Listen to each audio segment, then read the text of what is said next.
किसान का प्रतिनिधित्व करते हैं, किसान महापंचायत का, क्या कहना है आपका, क्या उम्मीदें है? पीयूष जी, भारत कृषि प्रधान देश है और कृषि प्रधान का बजट भी कृषि प्रधान ही होना चाहिए। और अच्छा लगा कल जब आर्थिक समीक्षा संसद में प्रस्तुत की गई, उसमें कृषि को केंद्र बनाने का एक मंतव्य प्रकट किया गया भारत सरकार की ओर से। ये जो मंतव्य है, ये देश को समृद्ध करने वाला मंतव्य है।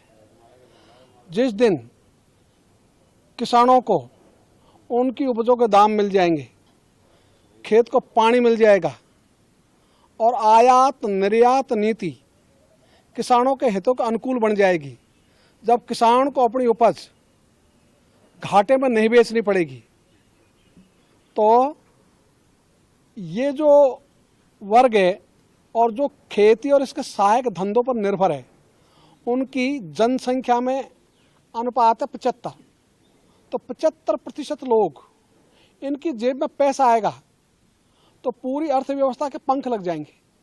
और ये भारत के वित्त मंत्री रहे श्रीमान अरुण जेटली ने तब कहा था जब वो 7वां वेतन आयोग लाए थे।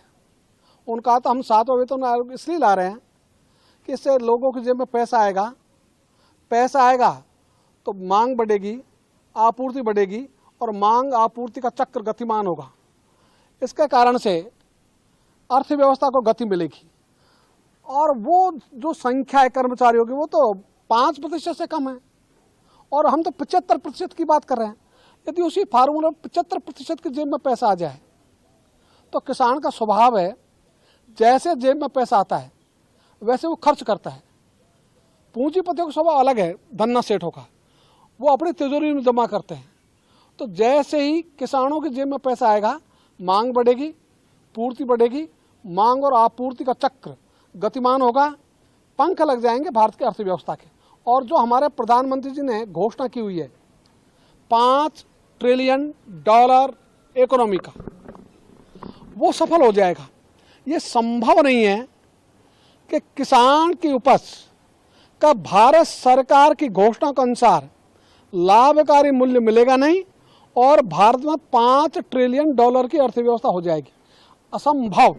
इसलिए इसको संभव करने के लिए भी, मोदी जी के सपने को साकार करने के लिए भी यही आवश्यक है कि ये खेती आधारित बजट हो, खेती को समर्पित बजट हो।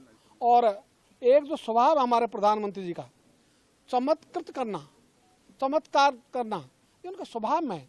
तो इस बार के बजट से लोगों की आशा है, और वो आशा कल की आर्थिक समीक्षा पढ़ने के बाद में और भी बलवती हो गई कि इस आशा के अनुरूप बजट आया तो हम 5 वर्ष में ही दुनिया में बन जाएंगे नंबर 1।